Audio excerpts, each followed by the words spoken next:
Good afternoon and welcome. My name is Frank Condon, Director of Technology for National RTAP. Welcome to today's State RTAP Manager's presentation. A few housekeeping tips before we proceed. On the right-hand side of your computer monitor, you will see the GoToWebinar control panel.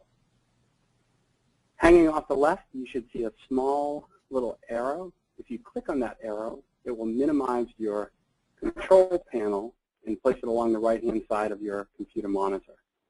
If you want to open it back up, just click that arrow again, and it will open your control panel up.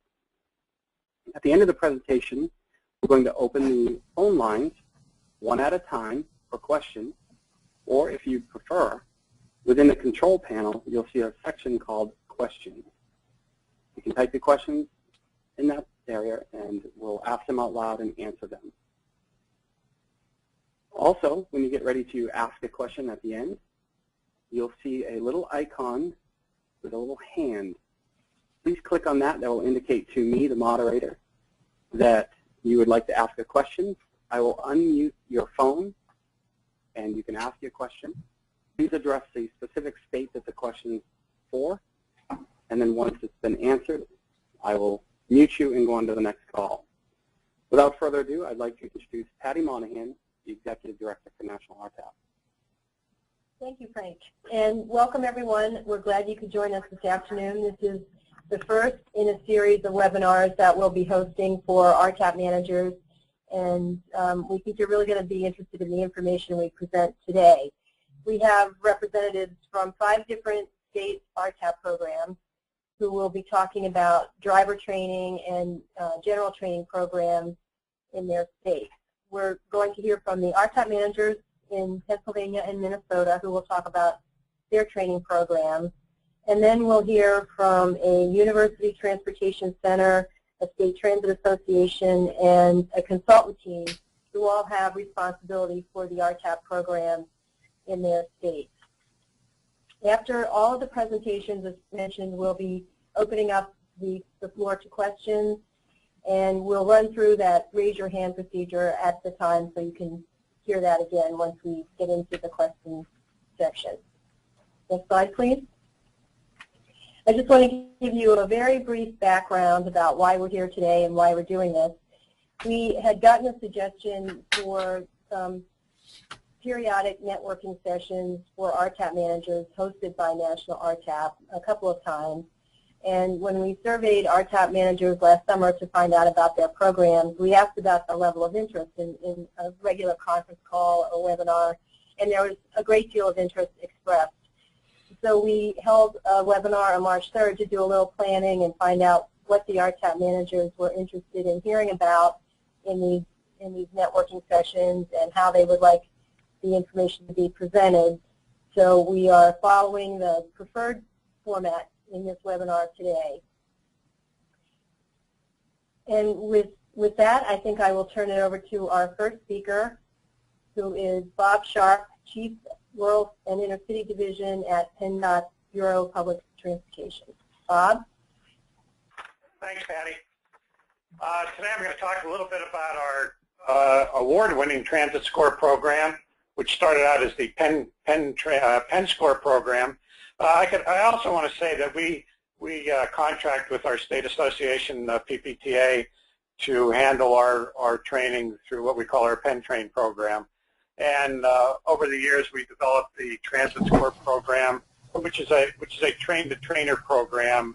And one of the aspects about the program is if someone in Pennsylvania is sending one of their employees to this training, they have to sign a letter that says they will allow them to go to other systems once they've received this training. They'll allow them to go to other systems and train, give them the time off to do that. The other systems would pay for their expenses, whatever it might be, meals or gas or lodging.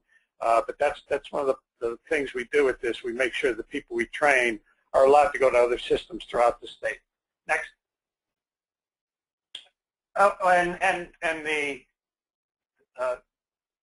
these are some of the things that we hope people take back from the training. I'm not going to read them all, but there's 7 topics we cover, and if you if you take this, the complete training, it takes about 15 days. But we offer pieces of the training that you could take and not take the whole training all at one time. Next.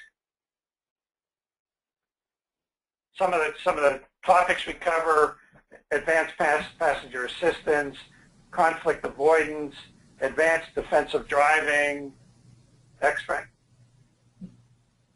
safety, security, evacuation, quality customer service, and the professional trainer. And we've, over the years, refined this training. So we've sort of added some, like the safety, security, evacuation. Used to be two separate trainings. We've combined those together. So over the years, as we've conducted the training, we found out ways to make it a little bit better. Next. Again, we've trained hundreds of employees in this this particular program. We've trained folks from probably 7 or 8 different states.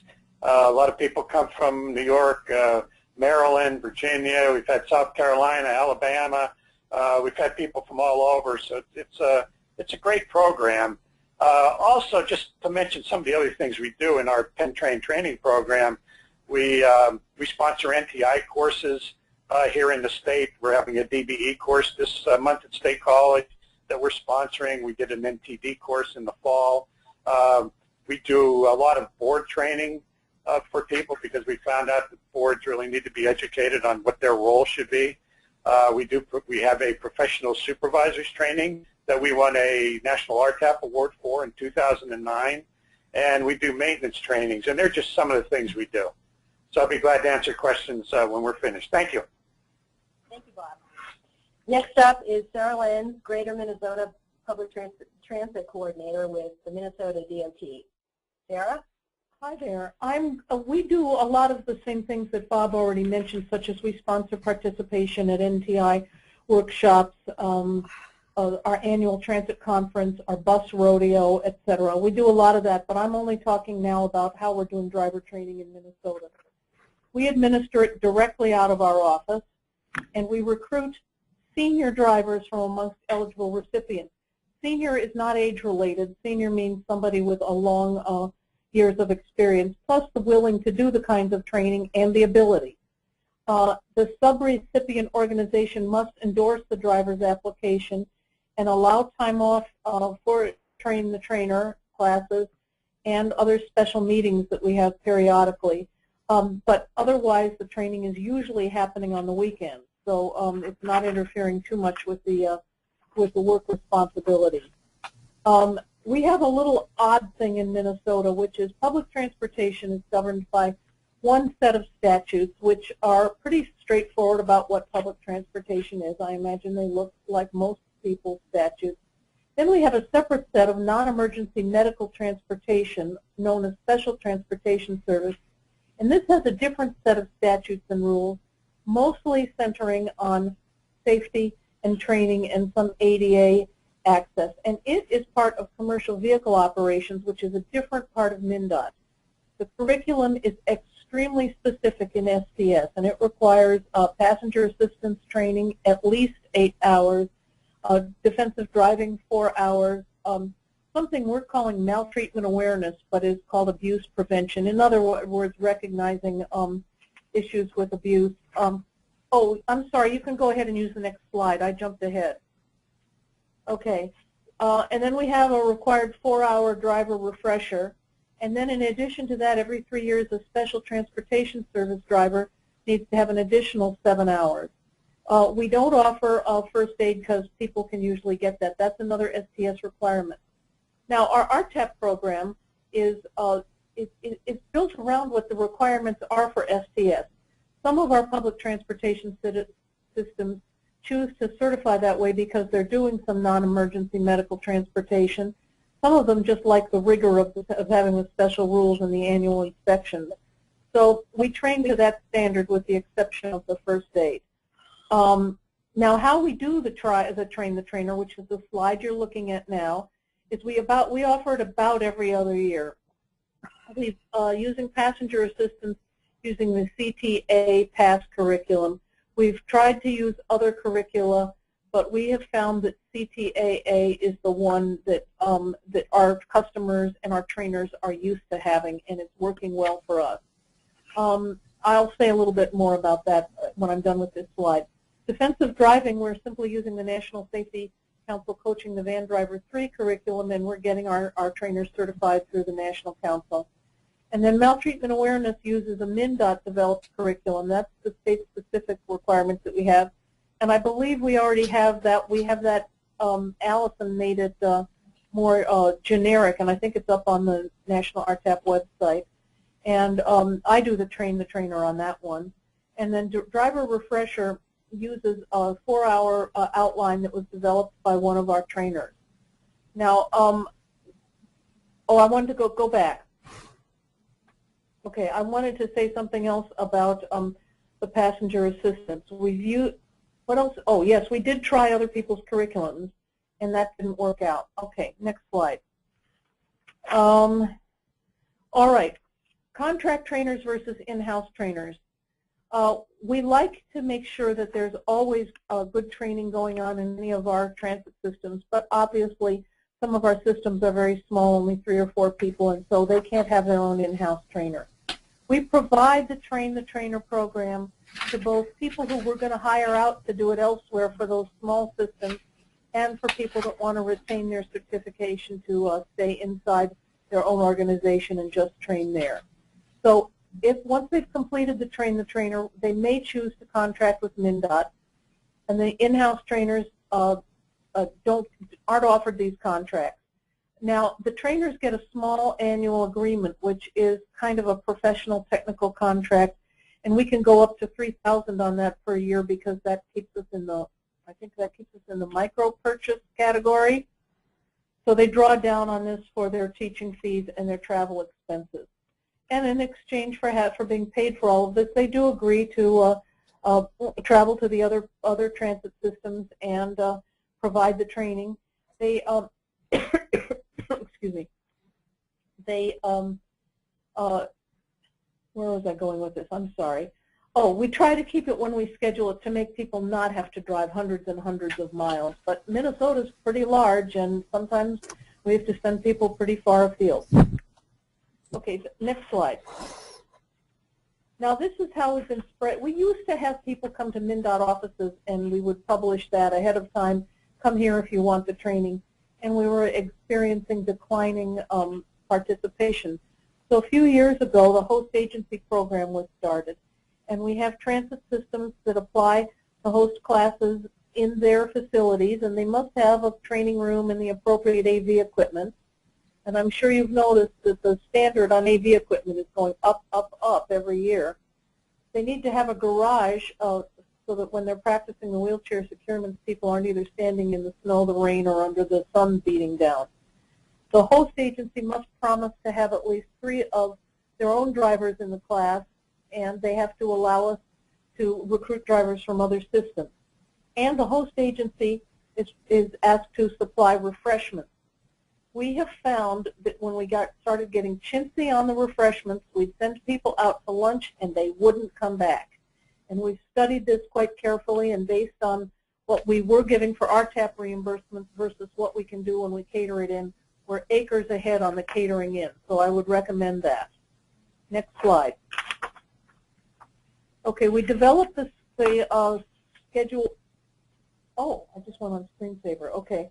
We developed the schedule quarterly, and it's spread out across the state, and we'll rotate the topics. If we're having passenger assistance in the Northwest Quadrant in April, we're not necessarily going to have one in May. We might do the defensive driving and the maltreatment awareness as a one-day thing. Although we had one day, didn't we, Kelly, that had we had 61 refreshers in one day all over the state. Right. It was great. We e-blast this to all of our transit subrecipients and their operations managers. That's our 5311, 5310, 5316, and 5317 operators, and our tribal people who are interested in our operating some sort of transit. And this whole program has been very well received with having it at the site. We posted on our website and we also publish it in our MPTA Public Transit Association newsletter when it dovetails with when we have the schedule set. So let's see the next slide, please. Here's what it costs to attend. Drivers who are attending at their own systems, it doesn't cost anything other than they're probably getting paid their wages, but it doesn't cost us anything from the RTAP budget. Drivers from other systems, we pay them, we reimburse for mileage at the IRS rate. Now, drivers from non-eligible systems, and those would be the non-emergency medical transportation folks who are not part of our eligible recipients but still need this training. If they come to an all-day class, we ask for $75 and $50 if they come to a 4-hour class. And that essentially just covers food and materials. And we have some people, sometimes we have 3 or 4 in one class, and that'll actually cover the cost of the class for us. And that's a great benefit, but we are not marketing to the STS arena. We are keeping it in-house, but if they find out about it and want to come, then they can come, if we have room. Okay, now I'll tell you about what the cost to deliver is. We pay our trainers $225 to do an 8-hour class and $135 to do a 4-hour class. Plus, they get their mileage to and from the site, and they get their hotel and meals if an overnight stay is required.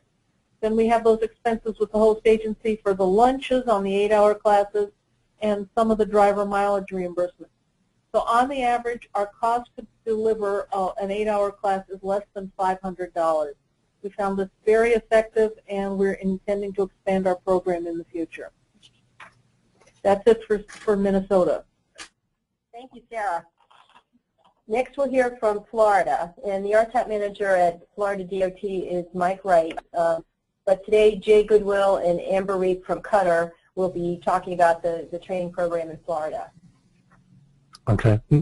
Yeah, this slide, we don't want to spend a lot of time, but it's just the relationship with Florida DOT, and then they contract with the university and specifically with the Center for Urban Transportation Research. Next.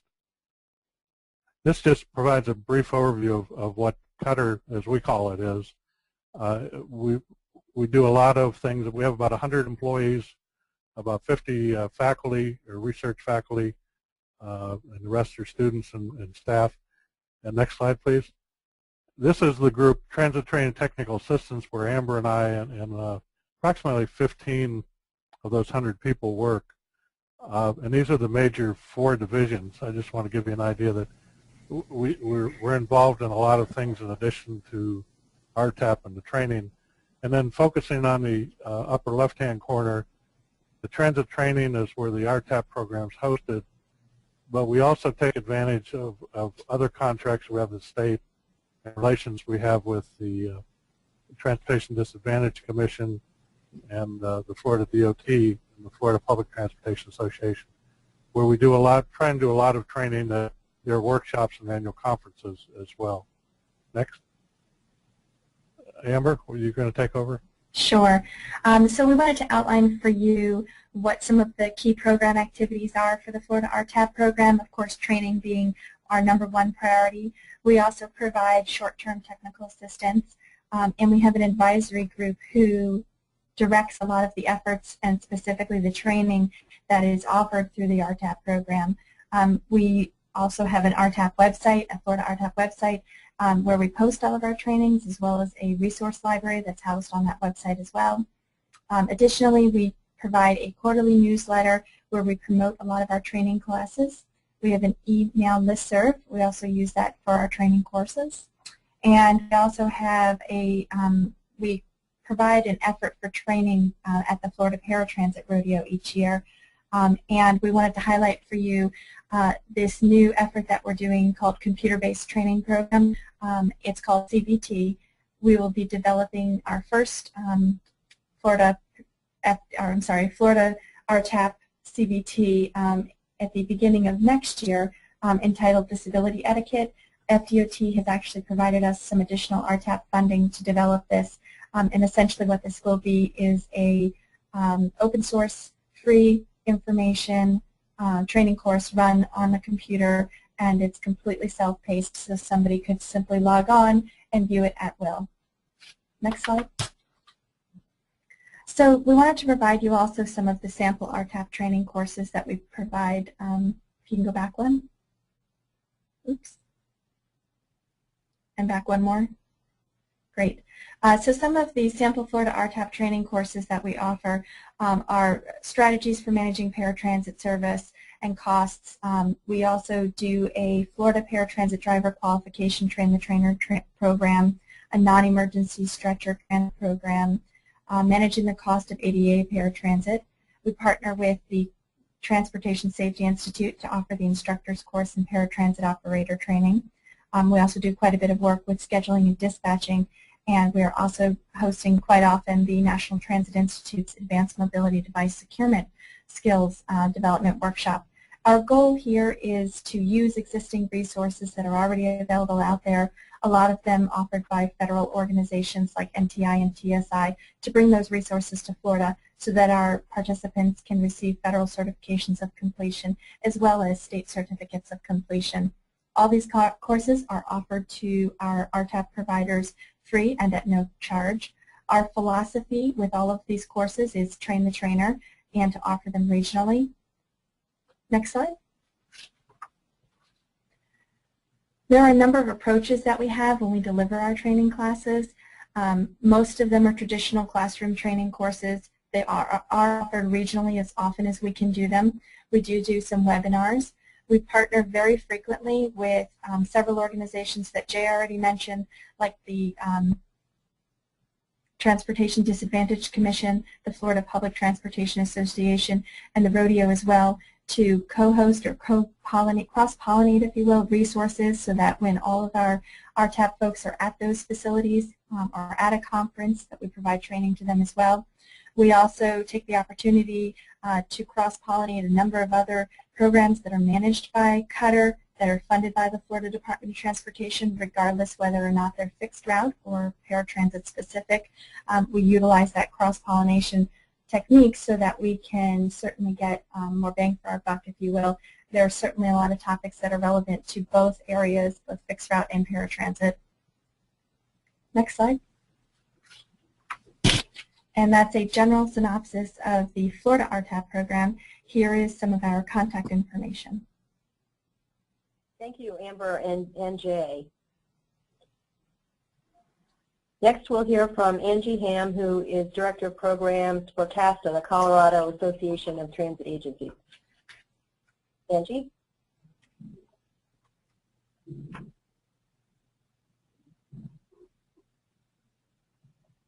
Did we lose Angie?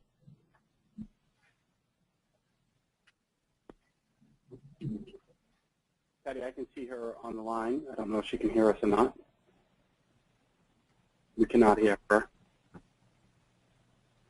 Well, maybe should we skip ahead and hear from Sue and then come back and try and get Angie? Sue, are you? Oh, I am. I'm online? Okay. In Maryland, at the Maryland Transit Administration, Lenny Howard is the RTAP manager, and Lenny had some technical issues with joining webinars, so he's not with us this afternoon. But Sue Knapp from the KFH group, who is involved in the Maryland RTAP program, will talk about some of their experiences with driver training. Yeah, I'm just briefly going to talk about a new approach Maryland has to driver training. And if you want to go to the first slide, the next slide. Oh my gosh. Can you go to the next one? Okay, that's good. I just want to step back in history a little bit, because Maryland tried to put together a state driver training program in 2002, its own state driver training program, and it fizzled. And one of the reasons it fizzled was, well, a couple of main reasons it fizzled.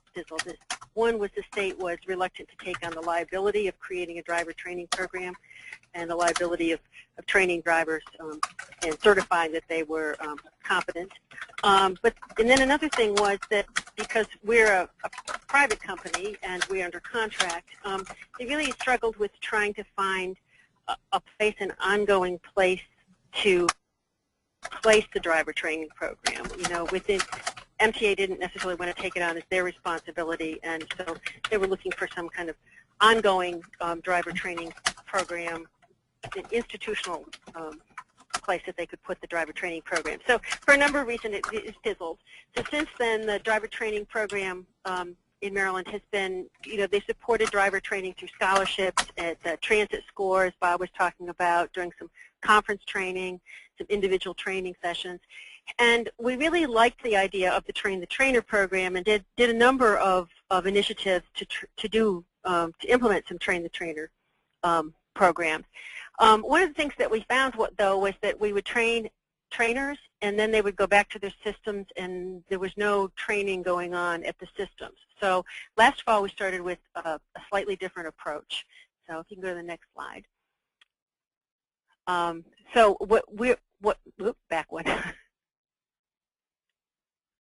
What we're doing is using the RTAP START module and using the basic training for the rural transit drivers and the instructor guide as a Train the Trainer program. And last October, we used Mike Knoll and trained 20 trainers from rural transit operators out throughout the state, had a 3-day training session.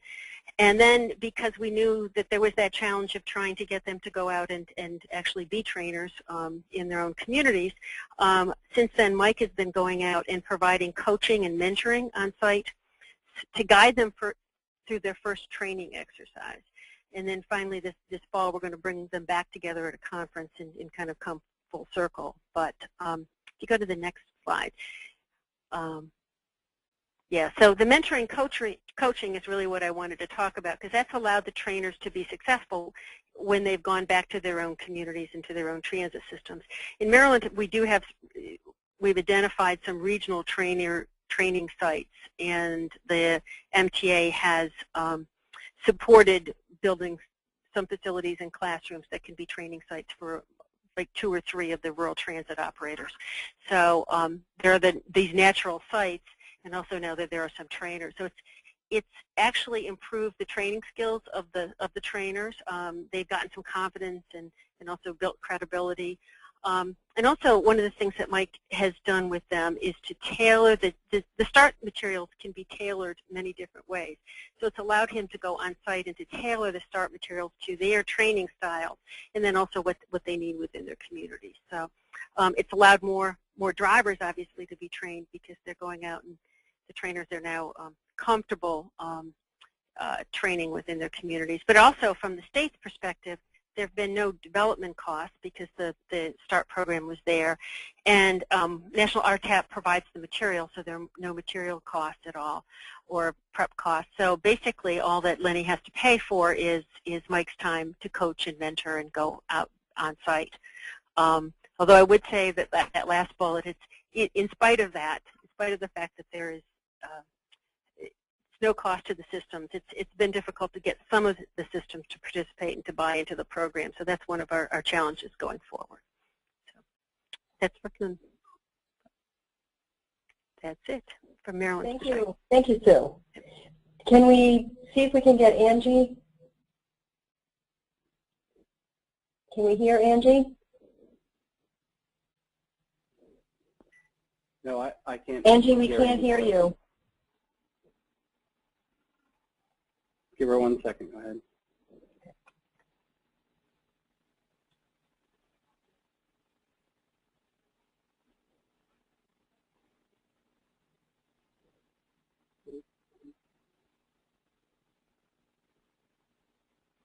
Not sure we're going to be able to hear her, Patty.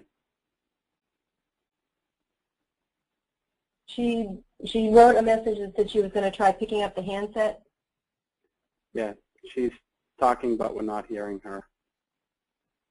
Let me just try something here. Let me mute her and unmute her. Hello, Frank, can you hear me? There you go. We can hear you now. Great. I'm on the handset now. I apologize, everyone, for the technical difficulties we're having here. That's quite all right. It happens to all of us. So let me just go ahead and dive in. My presentation today will give you an overview on how the Colorado RTAP training program is pulled together. I'm sure your agency implements similar, if not more sophisticated approaches, which I'll be discussing. Here in Colorado, the RTAP program is administered by the State Association, and while CDOT contracts the program out to us, they are key partners with whom we work closely. The just to give a brief description of our training program, our training calendar includes a combination of training conferences. We hold 2 each year, standalone trainings, which are held once within a calendar year, and regional trainings, which are held in 3 or 4 locations, typically all held within the same week. Next slide, please. Outside of our annual trainings in PASS through CTAA and defensive driving through NSC, we gather input from the following groups for training topic selection. Our Colorado RTAP Training Committee and Advisory Group is comprised of transit professionals representing rural transit agencies throughout Colorado, and this group meets quarterly. And at a minimum of once a year, we engage national trainers such as Michael Knoll, A.T. Stoddard, Gary Gleason, CERTC, et cetera, in conversation to solicit their advice on what is new or needed from their standpoint within the industry. We also set up an annual training with FTA Region 8 staff to discuss what FTA is pushing agencies to be trained on. This provides us with excellent training suggestions as well as an advocate for bringing special trainings to Colorado through FTA resources. I've already mentioned what an important partner CDOT is. They provide excellent suggestions on training topics based on needs they see within agencies. And our members are important advisors as well. Our board of directors comes to the table with suggestions. Our members are great about completing training surveys. We have a number of agencies who are our go-to resources on what trainings their staff needs. And often our members reach out to us to suggest trainings or to pass along information on interesting topics that they've been trained on or have heard about. We also stock notable training providers, centers, and advisors such as National RTAP, NTI, TSI, et cetera, to see what's new and available through them. Next slide, please. The frequency with which we offer a course goes hand in hand with selecting training topics. And throughout the year, we have an electronic file on our share drive, which we use to collect training ideas. When we begin to start selecting courses for the next year's training calendar, we often consider how often a training is actually needed. Some factors we take into account is whether a course is a train-the-trainer module, which we typically only offer once a year or less, depending on the length of a particular training certification. And we also look at what the employment landscape looks like for our agencies. By this, I'm referring to the employee turnover. For example, with the economic difficulties and job losses we've seen over the last couple of years, our agencies haven't seen much turnover. And this impacts their training needs, the need to become refresher courses, and not new employee training. So in Colorado, we also have to take into account the ebb and flow of seasonal workers for our ski and summer seasons, which impacts how often we provide driver training and when we offer it. And if we're not sure how often agencies will need a particular training, we don't wing it. We pick up the phone or we send out an email blast and ask for feedback. And thankfully, our people aren't shy about responding. In terms of format, once we've determined training topics and how often we should offer a course, we get deep into mapping out what our training calendar for the next year is going to look like. And this often ends up feeling like a mad game of Tetris. When determining which trainings become regional, standalone, or conference sessions, we consider things such as what level of the organization we're targeting. For example, if it's a training for the director of management level, we'll typically run the training as a conference session when all these folks are already planning to be gathered anyway. If it's a training for transit professionals at the operational level of an organization and it's addressing training needs that every agency would benefit from, we try to run it regionally. With regional trainings, in terms of geographic location, we start selecting locations by splitting the state according to how many times we're going to offer the course. I realize this just makes common sense, so I won't spend a lot of time running through this. Often we run a regional training 3 or 4 times within the same week in order to make efficient use of our trainers' time and travel schedule and our limited training budget. We select ideal host agencies within the different portions of the state, and what makes host agencies ideal is pretty standard: access to meeting space, access to an area with restaurants, an area that's relatively easy to get to. For standalone trainings, it requires us to consider whether the course will be offered within the state or whether we offer the course to transit professionals in other surrounding states as well. as we did with our facilities workshop, which was held in December. And if we do offer the training to surrounding states, we do make an effort to select a location within striking distance of an airport. Just a quick note about training materials. CASA provides session materials and arranges for required course equipment, either through the identified host agency or through another third-party provider. And in terms of session materials, if there's something off the shelf, for example, National RTAP board training or the STARTS program, then we don't try to reinvent the wheel. If it's something we've pulled together on our own at the request of our agencies, such as the pre-trip inspection and post-accident investigation regional trainings we ran last year, then CASA works directly with the selected course instructor to develop the course content and session handouts. Next slide, please. The only thing I'll mention with relation to participant costs for courses with set registration fees per person, such as Principles of Transit Management, if the nature of the course requires for meals and coffee breaks to be provided, then we look into raising the per person registration fee by a minimal amount to offset the cost of meals. This is just because CDOT interprets RTAP reimbursement lines to exclude food and beverage as an eligible expense for reimbursement. For trainings that do not have set registration fees per person, we have found that registration fees are important in terms of holding participants accountable to attending.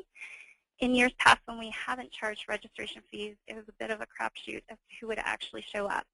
And that being said, to determine our registration fees, we generally follow a simple guideline of charging roughly $50 per day of training to offset just the portion of costs associated with holding the course.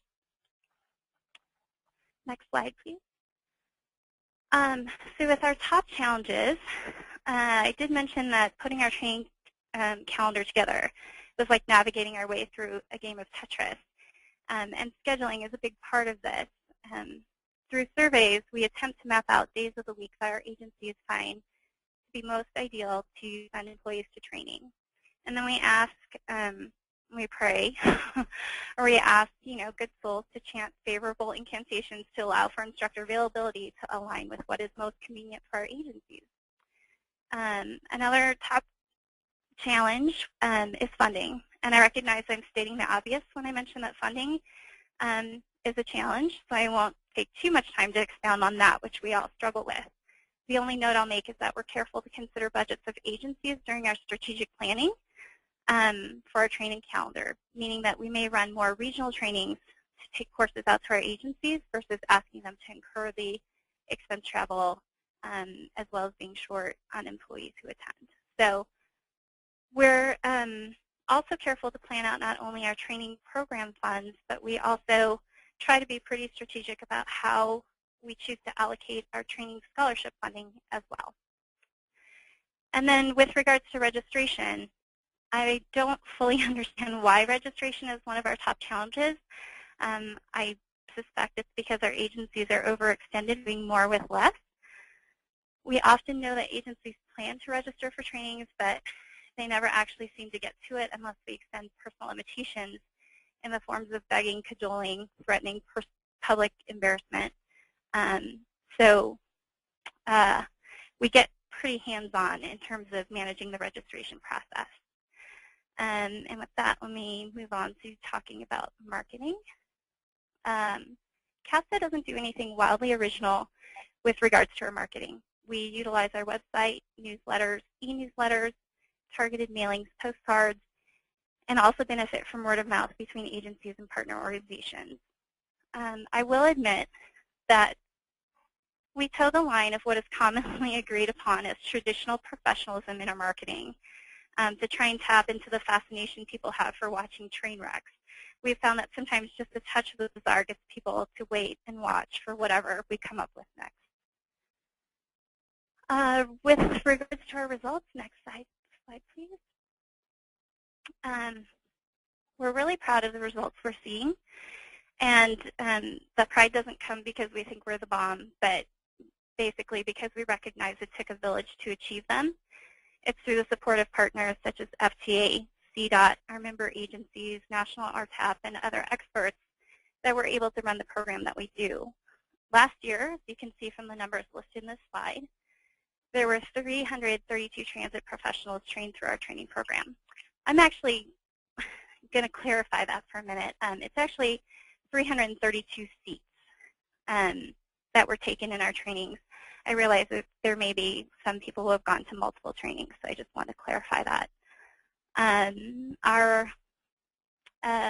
The other results that we see includes building bridges between agencies as they meet and network at training courses. We're always thrilled to see agencies working together to share knowledge and resources and to help others benefit from the wisdom that was gleaned from their own experiences. And lastly, we see increased buy-in from agencies in our training program. I attribute this to the recognition that much of the success of our program is due to their own brilliance, since they are among our most important advisors when developing our program each year. I did fail to provide my contact information in my slides, but if anyone has questions, feel free to hop online to coloradotransit.com to obtain my contact information. Thank you. Thank you, Angie. I'm glad we worked out that technical difficulty. Now we're going to open up the floor to questions on the presentations, or you can make comments as well as ask questions if you'd like to share some of your own experiences. I know everyone would be interested in hearing about other training challenges or solutions. So Frank, do you want to go through the procedure for submitting questions again? Yes. You can ask questions in one of two ways. In your GoToWebinar control panel, you should see a section called Questions. You can type in the question in the box and click Send privately or Send to All. I should be able to get that, and I will read the question out loud. Or you should see an icon next to your name with a little hand, like you want to raise your hand. If you click on that, I will unmute you, and you can ask your question out loud. Be sure to address the state the question is to. We have a question. It says, I have a question about using RTAP funds to reimburse food and beverages for the states that do. Do you consider this a training expense to justify? Anybody? Yeah, this is Minnesota. We are very careful about how we schedule it so that it is very clear that the meal reimbursements is actually part of the whole day, and that what I mentioned in the presentations, we know we've got to do lunches or we won't get our people back again for an 8-hour day. And we haven't had any issues with it at all, but we have receipts and we've got all sorts of other backup audit documentation. Oh, and we set the rate. There's a maximum rate that in a travel status somebody can be reimbursed for lunch or dinner or breakfast, and it's exactly the same as what a state employee would get, and we have a rate of $2 less per meal when it has to be catered in by the organization.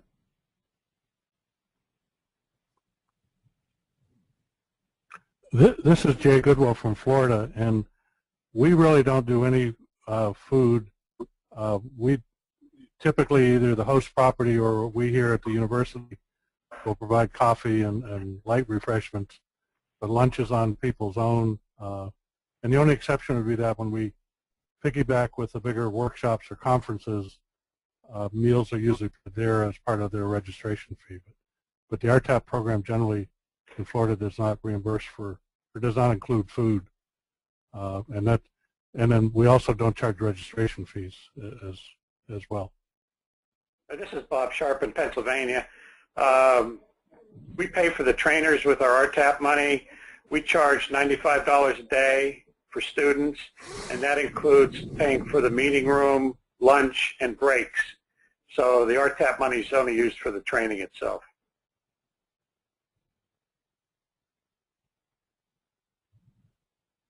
Anybody else have anything they'd like to add to that?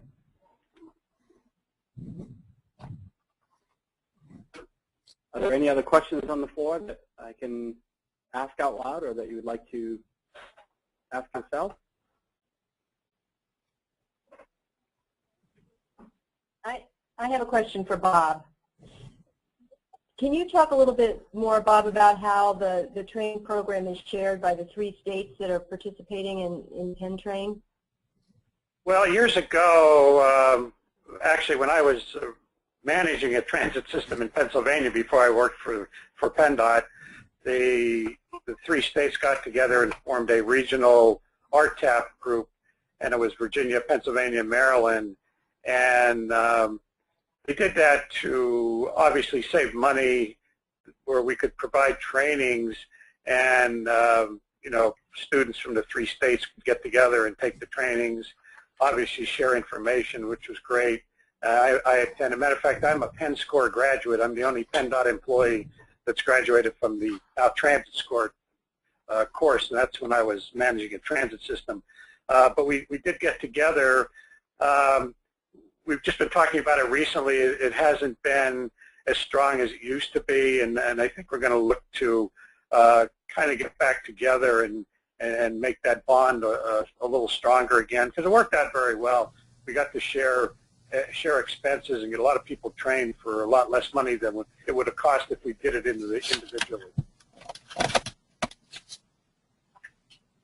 And I'd also say, you know, I say we charge $95 a day. Pennsylvania has a very strong funding for public transit, for rural transit, and we do not give scholarships because there's enough operating funds for our folks to send people to, and we usually don't have a problem getting people to training, although we do require a minimum of people for our programs.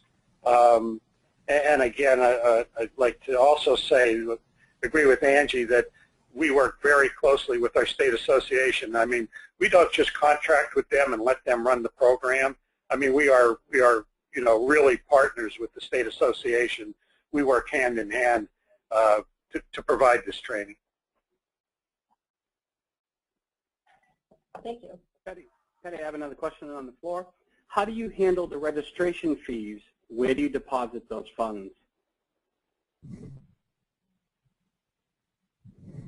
Well, this is Bob again. For our students, when they pay it into the Penn Train program, and that's part of pays for the budget of the Penn Train program. Obviously, it pays for the we usually meet in State College, so we have training rooms in a hotel somewhere.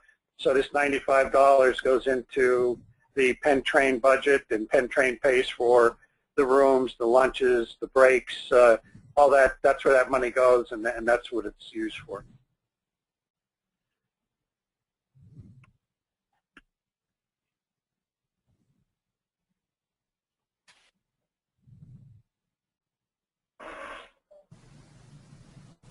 Would anybody else like to add to that? I would say from Maryland's perspective, there are no training classes that I know of where they charge a registration. So that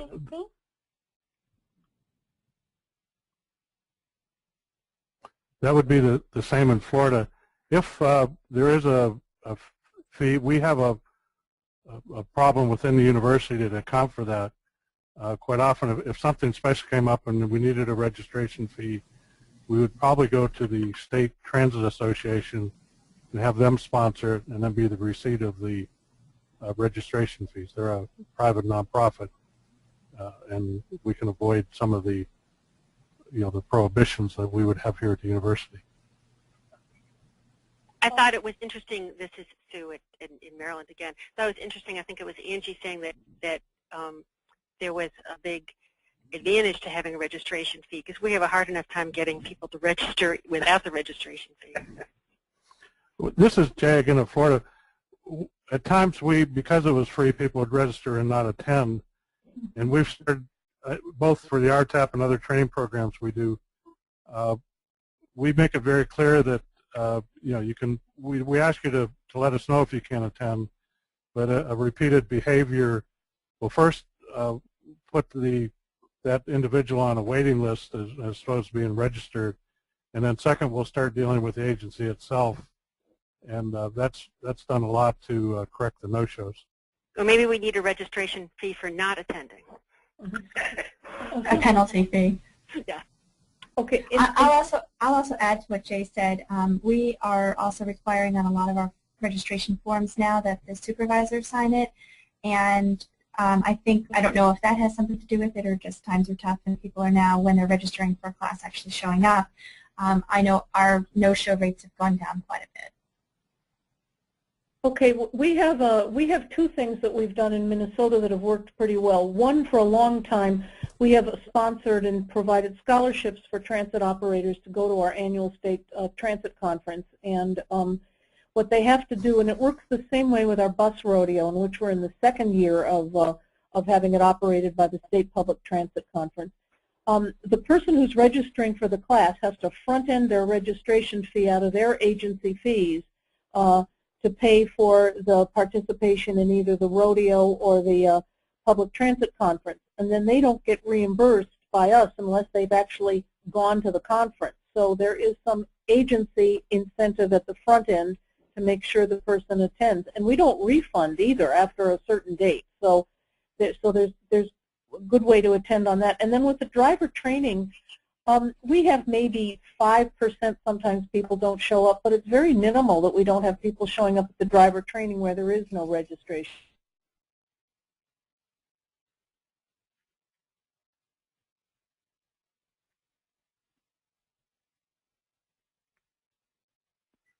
Is there anybody else that would like to comment on this before we move on?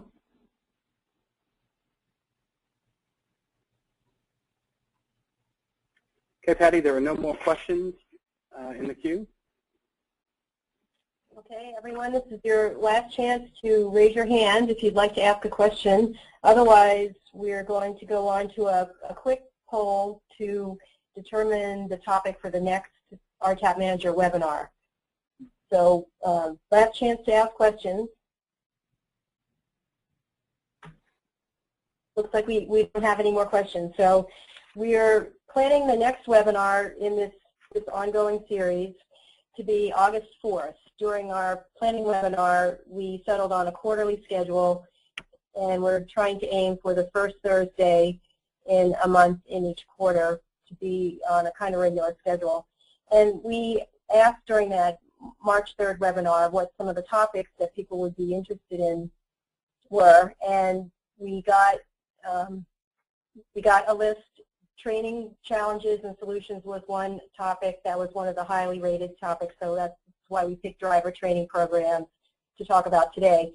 But what you see on your screen right now is a list of other items that were brought up in that planning webinar. So what we would like you to do is vote for as many of these as you think are important, and we'll take the one that has the highest number of votes and use that as the subject for the August 4th webinar. So if you're not a panelist, please go ahead and check off as many of these items as you would like to let us know what you'd like to talk about during the next networking webinar. And this typically only takes a minute or two, so we'll be able to tell you what the winning topic is before we break up today. Patty, we'll give them just about 15, 20 more seconds to answer. We have a few people left. Okay.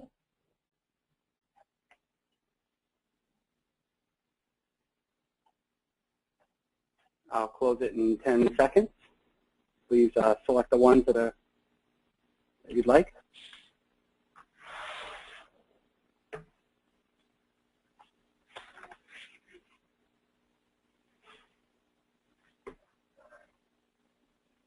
Okay.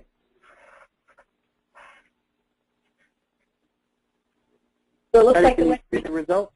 Yes, technical assistance best practices got 88% of the vote. The second most popular topic was doing effective outreach to rural and tribal transit providers with 63%. 50% was you telling us what your suggestions for national RTAP products would be. And then 25% voted for planning a state transit conference. So based on that, we'll be talking about best practices for technical assistance during the August 4th webinar. And we'll be working to put that together and hoping that we get some volunteers from the RTAP Manager audience to help us with the content for that session, because that's what really makes these sessions effective. So with that, I'd like to say in closing, thanks for all of the people who joined the webinar and listened in today, and a special thanks to all of our presenters. They volunteered their time to put together their presentations and participate in the webinar, and we really appreciate their doing that. We'll be putting a recording of today's webinar on our website